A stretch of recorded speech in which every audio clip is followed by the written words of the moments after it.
สวัสดีครับพ่อแม่พี่น้อง FC ไทยลาวเมื่อสุขุสุคนมื้อนี้ก็มาพบมาพ่อกับเบาต้นอีกแล้วทุกคนนั่งที่สวนสาธารณะเนาะอยู่ในนนทบุรีทุกคนเนาะเบาต้นสิมาตอบคอมเมนต์ PFC เพิ่นว่าเบาต้นเป็นจังไดเงินกีบทุกมื้อนี้เนาะคือว่า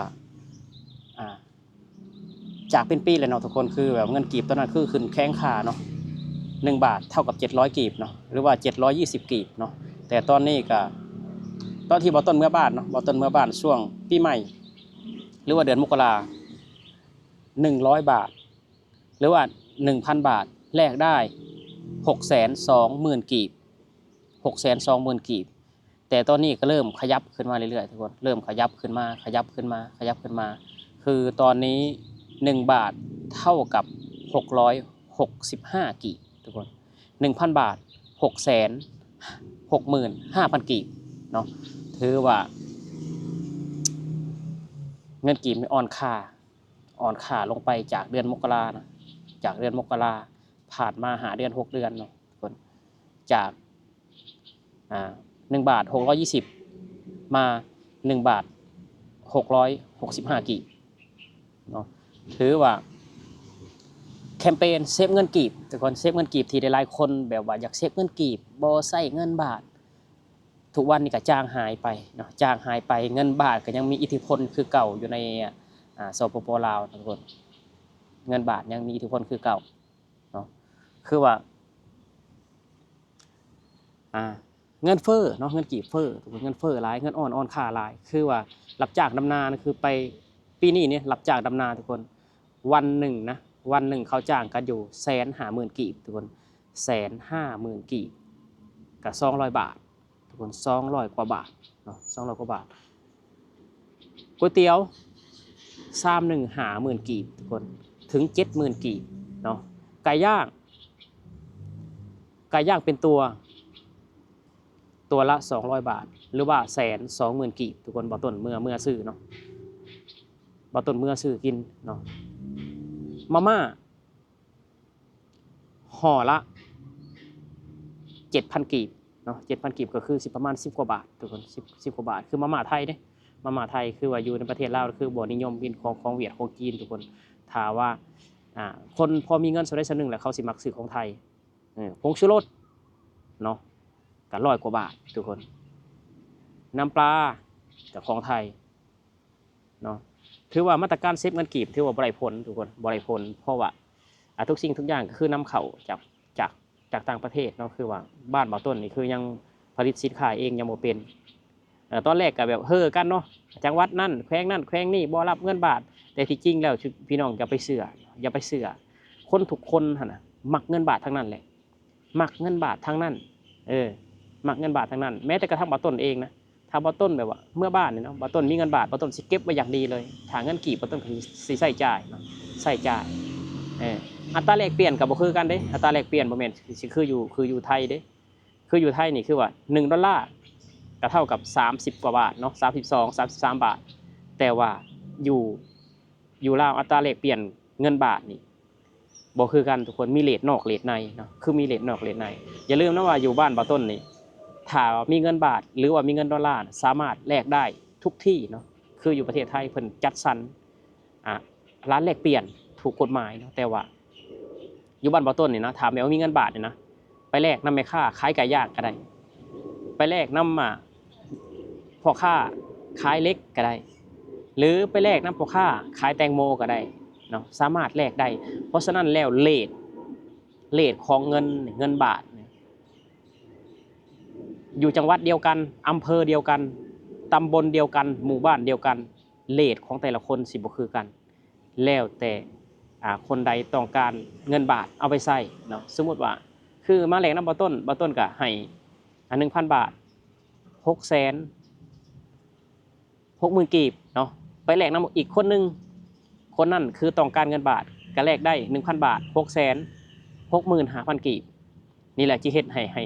ให้รัฐบาลเพิ่นควบคุมเงินบ่ได้ทุกคนควบคุมเงินบ่ได้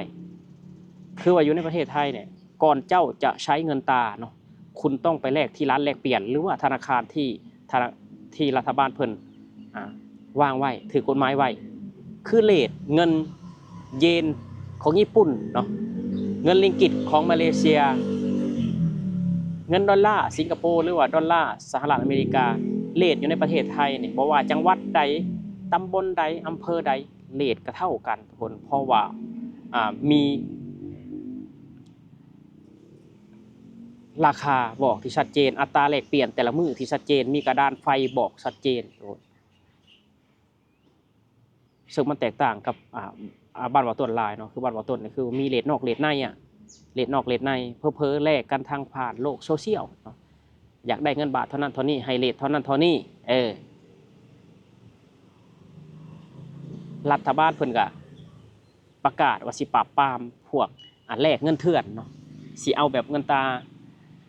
ต่างประเทศแบบว่าเขาในระบบให้ได้แต่ตอนนี้เพิ่นก็ยังเฮ็ดบ่ได้เถื่อทุกคนตอนนี้ยังเฮ็ดบ่ได้เถื่อ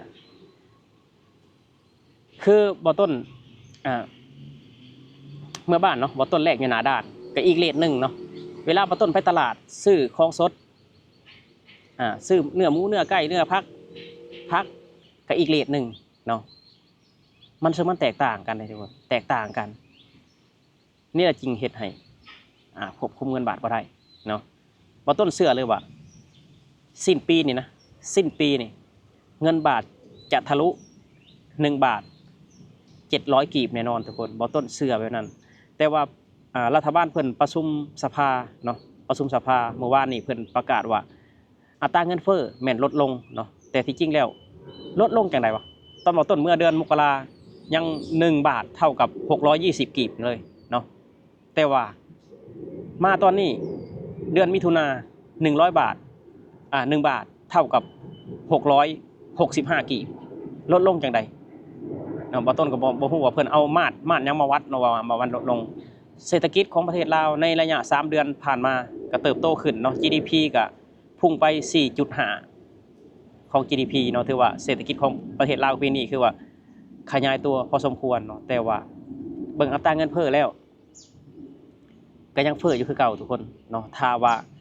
ควบคุมอัตราเงินเฟ้อได้บ่ต้นเชื่อเลยว่า1 บาทสิได้500กีบเนาะ500กีบ1 บาท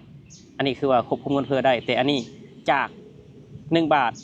620กีบมาเป็น1 บาท665กีบควบคุมได้จังได๋วะเนาะว่าต้นก็บ่ฮู้ว่าเพิ่นเอามาตรยังมาวัดเนาะทุกคนมาตรยังมาวัดแต่ว่า GDP ก็คือว่า 4.5 ของ GDP เนาะเศรษฐกิจของสปป.ลาวภายใน3 เดือนนับตั้งแต่เดือนมกรามาหาเดือน3ถือว่าเติบโตขึ้นเนาะเติบโตขึ้นแต่ว่าค่าน้ำมันค่าครองชีพบ่ว่าแต่เนื้อหมูเนาะเนื้อหมูก็โลละแสนทุกคนแสนกว่าเนาะ120,000เนาะก็ตกอยู่ประมาณเกือบ200 บาทเนาะเกือบ200 บาทเนื้อหมูก็ได้แม่นยังก็ถือว่ายังแพงอยู่คือเก่า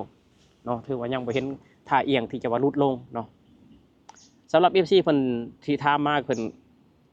ว่าบ่ต้นเงินบาทเป็นจังไดเนาะเงินบาทก็คือเก่าแล้วทุกคนตอนนี้เงินบาทก็1 บาทก็เท่ากับ665กีบเนาะตอนนี้665กีบ 1,000 บาทก็665,000กีบเนาะคือว่าที่เห็นดีขึ้นมาเนี่ยก็คือรับจ้างดำนาเนาะสำหรับคนที่ไปรับจ้างดำนาคือวันละ150,000เนาะ150,000ก็ตกอยู่ประมาณ200 กว่าบาททุกคน200 กว่าบาทแต่ก่อนบ่ต้นไปก็คือไปดำนาบ่ต้นไปดำนาจ้างก็คือวันละ100แต่ก่อนเนาะวันละ100วันละ30วันละ 30,000 เนาะตอนเงินบาท100 บาทเท่ากับ 30,000 กีบเนาะแต่ตอนนี้ก็คือว่า200 บาท200 บาท200 กว่าบาท150,000เนาะรับจ้างดำนา1 วันได้150,000 กีบเนาะก๋วยเตี๋ยวก็ชามละ 50,000 ถึง 70,000 เนาะทุกคนนี่แหละคือท่าทีของเงินกีบเนาะเงินกีบเงินบาทที่ใส่อยู่ในบ้านบ่ต้นเนาะถือว่ามันอัตราแลกเปลี่ยนมันก็ขึ้นลงแต่ว่าอัตราแลกเปลี่ยนแต่ละร้านมันก็บ่คือกันทุกคนบางร้านให้เรทสูงบางร้านให้เรทต่ำซึ่งว่ามันแบบว่ามีหลายเรทเนาะมีเรทนอกเรทในจักเรทอีหยังเนาะบ่ต้นบ่ฮู้ว่าเรทนอกเรทในเรทอีหยังนะก็น่าจะเรียนเรทธนาคารนั่นแหละทุกคนเนาะเอาสำหรับคลิปนี้เนาะทุกคนบ่ต้นก็สิออกมาตอบคอมเมนต์ของ PFC เพิ่นเนาะคือว่าตอนนี้คือ 1,000 บาทไปแลกเงินกีบได้อยู่ 665,000 กีบเนาะทุกคน คือบอต้นทำงานนี่เดือน12,000เนาะก็คูณเอาคือว่าบอต้นก็ทำงานเดือนหนึ่ง7 ล้านทุกคน7 ล้านทำงานเดือนหนึ่ง7 ล้านบอต้นบ่คิดบ่ฝันว่าในชีวิตของบอต้นนี่สิสามารถสร้างรายได้เดือนหนึ่ง7 ล้านกีบเนาะแต่ตอนนี้บอต้นเฮ็ดได้แล้วทุกคนก็เพราะประเทศไทยขอบคุณประเทศไทยนี่แหละ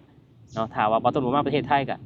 บอต้นก็อาจจะได้อยู่เงินเดือน1.8 2 ล้าน1.8จะตกอยู่ประมาณ 2,000 กว่าบาททุกคนเนาะสำหรับคลิปนี้นะทุกคนบอต้นก็จะลาพาจากพี่จากน้องไปแล้วขอบคุณ FC ทุกๆคนเนาะถ้าชอบคลิปนี้ก็ฝากกด Subscribe กดไลค์กดแชร์กดกระดิ่งเพื่อเป็นกำลังใจให้บอต้นในคลิปต่อไป